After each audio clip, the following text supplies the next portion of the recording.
Next topic is Cauchy-Euler equations.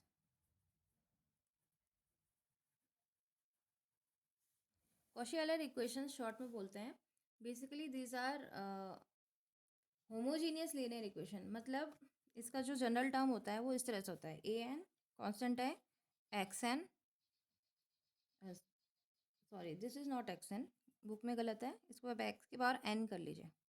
X की power N होता है और जो d y by D x है उसकी भी पावर एन होती हैं, एन एट डेरिवेटिव. नेक्स्ट वाले टर्म में कांस्टेंट ले लेते हैं हम ए एन माइनस वन और एक्स बार एन माइनस वन हो जाता है d n minus one y upon d x minus x n minus one हो जाता है. तो ये इसके जनरल टर्म होते हैं. ये अप टू जाता है ए नॉट और d y by D x का कोई टर्म नहीं होता, सीधे वाई आ जाता है. और यहाँ पे आर एच एस में कोई फंक्शन ऑफ एक्स होता है. तो ये आपकी जो इक्वेशन होती है कॉशी-यूलर इक्वेशन होती है. बहुत इजी होता है इसको सॉल्व करना. जनरली आपके एग्जाम में ऑर्डर टू तक आता है. जैसे इसमें जनरल टर्म बता रखा है एन डिग्री तक है, तो आपका ऑर्डर टू तक का क्वेश्चन आएगा. तो इस वाले में हम क्या करते हैं, कुछ ट्रांसफॉर्मेशन यूज़ करते हैं ताकि हम इसको सॉल्व कर सकें. तो हम इसमें लेते हैं एक्स की value is equals to e की पावर जेड ले लेते हैं. जेड आपका कोई वेरिएबल ले लेते हैं, जिससे हमारे पास आ जाता है कि log x is equals to z e की ई लॉग ई जो हो जाता है वो वन हो जाता है. तो log x is equals to z आ गया आपके पास, mean z is equals to log x आ जाता है. और जो आपका डी वाई डी जेड है इसको हम equal in to capital D ले लेते हैं. तो हमारे पास जो d y by D x हो जाएगा उसकी वैल्यू हो जाएगी, उसको हम चेन रूल से लिख सकते हैं d y by d z into d z by D x. Chain rule से हम लिख सकते हैं d y by D x को d y by d z is equal into d z by D x. D y by d z की जो value है वो आप यहाँ से निकाल सकते हैं. Sorry, d y by d z, y और जेड का कोई वो तो दिख नहीं रहा है रिलेशन, एक्स और जेड का दिख रहा है. तो आप D z by D x निकाल सकते हैं. तो यहाँ से आपके पास क्या है, z is equals to log x है. तो d z by D x is equals to one by x हो जाएगा. मीन्स एक्स के रेस्पेक्ट में करेंगे इस इक्वेशन को तो आर एच एस में आ जाएगा d z by D x और एल एच एस में आ जाएगा one by x. So d z by D x इसकी वैल्यू हो जाएगी वन बाय एक्स इंटू ये हो जाएगा d y by d z. तो ये वैल्यू आ गई आपके पास d y by D x की. उसके बाद यहाँ से आपके पास आ जाएगा एक्स को अगर मैं दूसरी साइड ले आऊँ इस तरफ तो मेरे पास आ जाएगा x d y by D x is equals to d y by d z आ जाएगा. तो जहाँ पे भी हमारे पास x d y by D x होगा जिस भी टर्म में, तो वहाँ पे हम d y by d z रख देंगे. अब इसको मैं शॉर्ट में लिख सकती हूँ x d y by D x is equals to, इसको मैंने आपको बताया कि इसको मैं कैपिटल डी एज्यूम कर रही हूँ, तो इसको मैं शॉर्ट में डी वाई लिख देती हूँ. अब मुझे अगर x square d two Y by D x square है तो उसके लिए मैं d two Y by D x square निकालूंगी पहले. Now d two Y by D x square कैसे निकलेगा, आपके पास d y by D x है इज इक्वल्स टू दिस है, तो आपको d two Y by D x square निकालना है. तो इसको आपको दोबारा से डिफ्रेंशिएट करना पड़ेगा. Means d two Y by D x square is nothing but again the derivative of dy by dx and dy by dx is 1 upon x dy by dz. ये आपको खाली डेरिवेशन है, ये आएगा नहीं, आपको क्वेश्चन करना है, आपको डायरेक्टली ये वैल्यूज़ लेनी है, पर आपको पता होना चाहिए कि आई कैसे ये वैल्यूज़. तो आपको d two Y by D x square की वैल्यू इस तरह से निकालते हैं. इसका हमको डिफ्रेंशिएशन करना है. अब यहाँ पे अंदर आपको दिख रहा है कि दो फंक्शंस हैं, तो दो फंक्शंस जब भी होते हैं तो आप प्रोडक्ट रूल लगाते हैं. तो अगर आपको इन दोनों का डिफ्रेंशिएशन करना है तो it will be first function into differentiation of second function d y by d z का एक्स के रेस्पेक्ट में डिफ्रेंशिएशन. तो d y by d z का एक्स के रेस्पेक्ट में डिफ्रेंशिएशन हो जाएगा, अलग से बता देती हूँ. आपको d y d x of d y by d z निकालना है. तो आप इसको कैसे करेंगे, अब d y by d z है, एक्स के रेस्पेक्ट में मैं कर नहीं सकती हूँ, मैं इसको जेड के रेस्पेक्ट में कर सकती हूँ. तो मैं इसको इस तरह से लिख दूँगी d by d z of this d y by d z into यहाँ पे मैंने जेड कर दिया है तो मैं यहाँ पे एक डी जेड और कर दूंगी और ये जो डी एक्स है इसको यहाँ पे लिख दूंगी। मीन्स एक मैंने डी जेड एक्स्ट्रा ऐड कर दिया है, एक को इसके नीचे ले लिया है और एक को इसके ऊपर ले लिया है और एक डी एक्स को इस डी जेड के नीचे लिया। अब मैं इसको लिख सकती हूँ d two Y by d z square into ये मेरे पास d z by D x आ जाएगा। So this is the value of d two y upon d x square, sorry d by D x और d y by D x. तो ये value यहाँ पर आएगी, ये हो जाएगा d two y upon d z square into d z by D x. तो ये प्रोडक्ट रूल मैं लगा रही हूँ, तो ये फर्स्ट टर्म आया है अभी, मीन्स इसको मैंने ऐसे ही रखा है, इसका डिफ्रेंशिएशन किया है। नेक्स्ट मैं इसको ऐसे ही रखूँगी और 1/x का डिफ्रेंशिएशन कर दूँगी। तो d y by d z को ऐसे लिख दिया और 1/x का डिफ्रेंशिएशन हो जाएगा -1/x square. Now again D z by D x की वैल्यू मेरे को पता है। D z by D x की वैल्यू देखिए मैंने यहाँ पे पुट करी थी इज इक्वल्स टू 1/x, यहाँ से मैंने निकाली थी D z by D x की वैल्यू। तो अगेन मैं यहाँ पे 1/x पुट करूँगी, तो 1/x एक और है, यहाँ पे मैं 1/x स्क्वायर लिख देती हूँ। 1/x square d two Y by d z square आ जाएगा और एक 1/x स्क्वायर यहाँ पे भी है, तो मैं कॉमन करके लिख देती हूँ। तो अंदर बच जाएगा d two Y by d z square minus d y by d Z.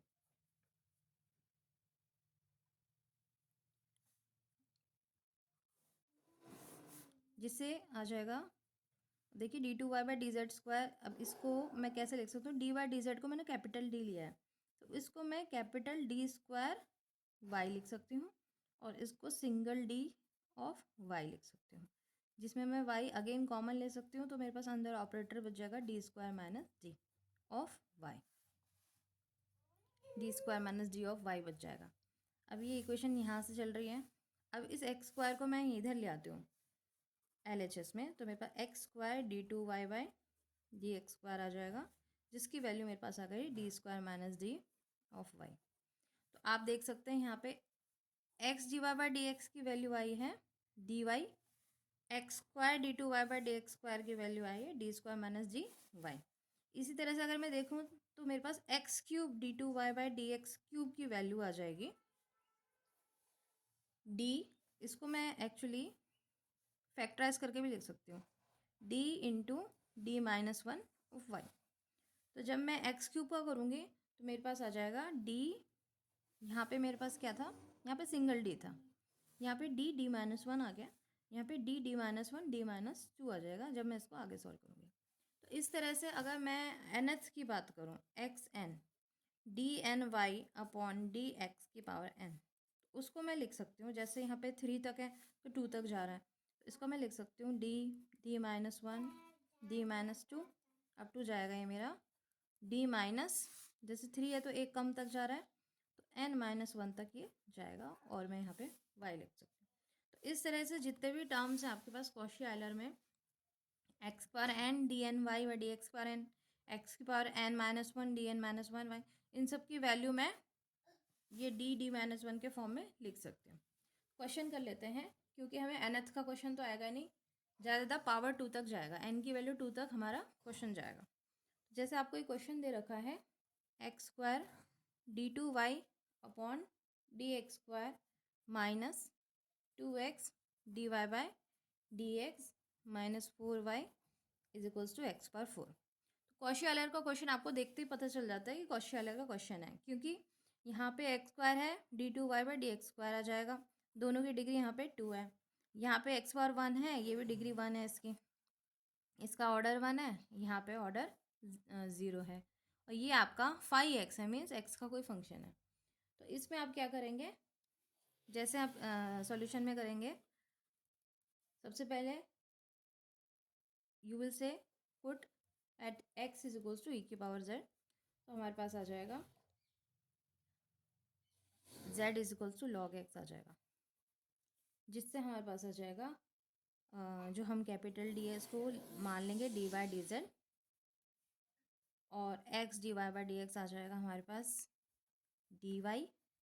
Directly हम लोग यहाँ पे ये वैल्यूज़ यूज़ करेंगे, x square d two Y by D x square को हम लिखेंगे d d minus one Y,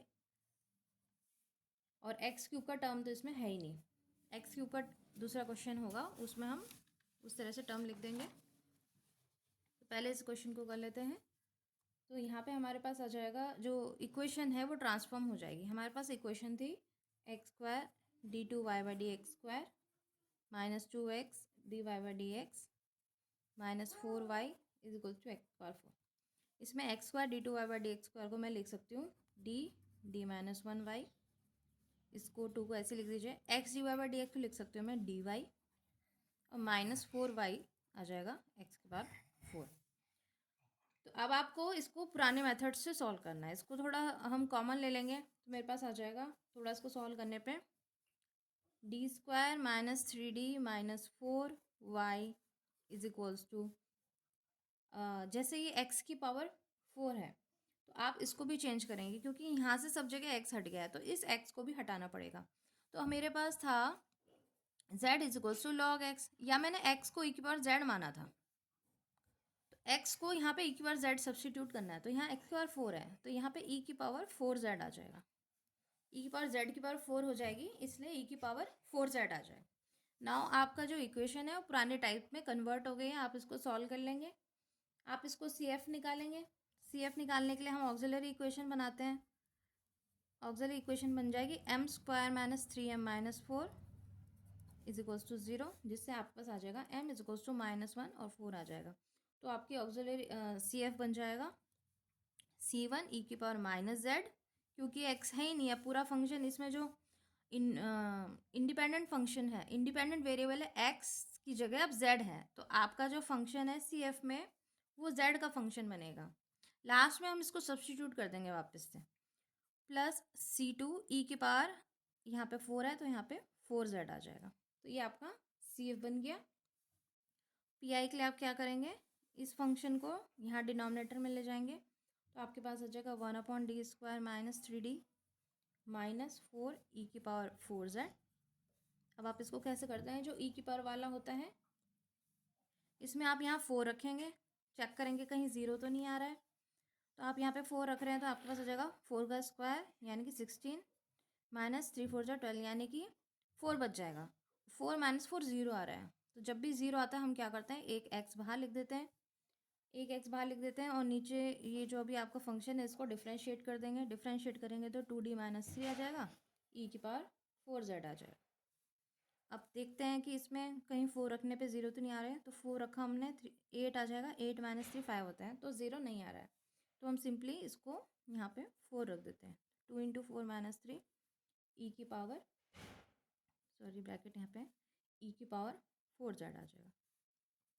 तो ये आ जाएगा टोटल, सॉरी यहाँ पे x नहीं आएगा, ये देखिए यहाँ पे आप जो भी फॉर्मूला यूज़ करते थे तो पहले x आपका इंडिपेंडेंट वेरिएबल होता था, तो यहाँ पे x नहीं आएगा, अभी आपका इंडिपेंडेंट वेरिएबल z चल रहा है तो यहाँ पे z आएगा बाहर। हम लोग पहले x लिखते थे क्योंकि x इंडिपेंडेंट था, अभी z में चल रहा है सब कुछ, x को हमने हटा दिया तो यहाँ पे z आ जाएगा। तो ये z e की पावर 4z अपॉन 5 आ जाएगा। तो ये आपका PI आ गया है। तो आपका जो कंप्लीट सॉल्यूशन हो गया है वो हो जाएगा CF प्लस PI, जो कि होता है C1 e की power minus Z plus C2 e की power 4z plus z e की पावर 4z अपॉन 5। अब हम क्या करेंगे, यहाँ पे आपको दोबारा से z को हटाना है और x को पिक्चर में ले आना है। तो आपका ये था y इज इक्वल्स टू, ये था, तो नाउ z को हटाने के बाद हम लिख सकते हैं y is equals to C1 e की पावर माइनस, e की power z is equals to x है तो e की power minus z is equals to 1/x हो जाएगा। e की पावर 4z है, मतलब e की पावर z की पावर 4 है, तो ये हो जाएगा x की पावर 4। और ये जो z है इसको मैं लिख सकती हूँ, z की वैल्यू है log x, क्योंकि z is equals to x equal to e की पावर z है तो z is equals to log x है। तो यहाँ पे मैंने z is equals to log x लिख दिया। अगेन e की पावर 4z x की पावर 4 हो जाएगा और यहाँ पे अपॉन 5 आ जाएगा। इस तरह से कॉशी आयलर इक्वेशन को हम सॉल्व करते हैं। हम लोग सब्स्टिट्यूशन लेते हैं, x इक्वल्स टू e की पावर z ले लेते हैं और